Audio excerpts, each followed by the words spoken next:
I want to show you a function in Excel called goal-seek that allows you to do a very basic what-if analysis.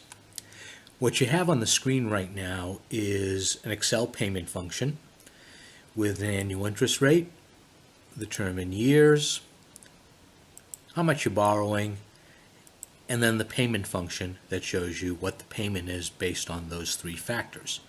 And if I just double click, it'll show you the entire formula. The interest rate divided by 12 because you're paying on a monthly basis. The term in years multiplied by 12 because you're paying monthly. And then the amount. So heading to the Data tab, I'm going to come down here on the ribbon to What If Analysis and Goal Seek. The dialog box comes up on the screen, and there's a very simple way to figure out how to get your formula to come out to a different result based on manipulating one of the variables.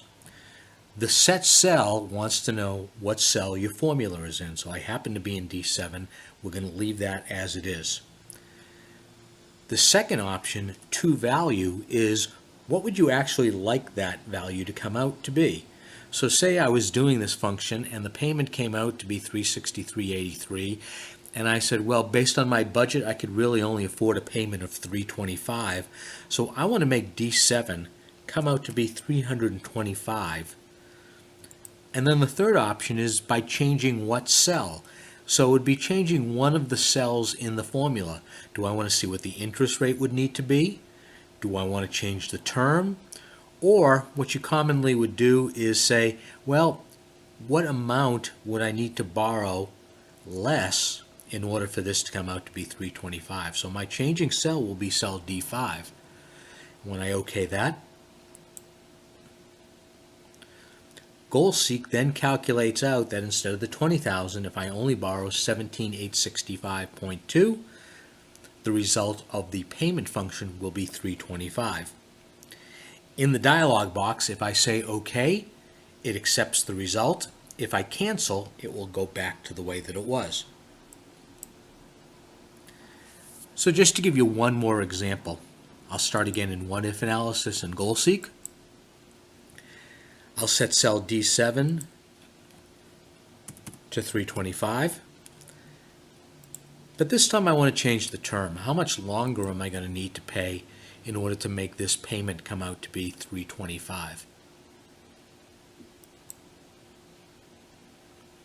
And when I OK that, the term changes to about 5 2/3 years, 5 years, 8 months, in order to make that payment come out to be $325. So as you can see, Goal Seek is a nice basic way to be able to manipulate a formula that you've done on your spreadsheet and came out to be one value, and I say, I wonder what I would need to change in order for that value to come out to be something else. If you have any questions about this video, or if you or your company is looking for training on Microsoft Office or e-learning or documentation, feel free to reach out and contact me at steve@steveleibowitz.com. Thanks for watching.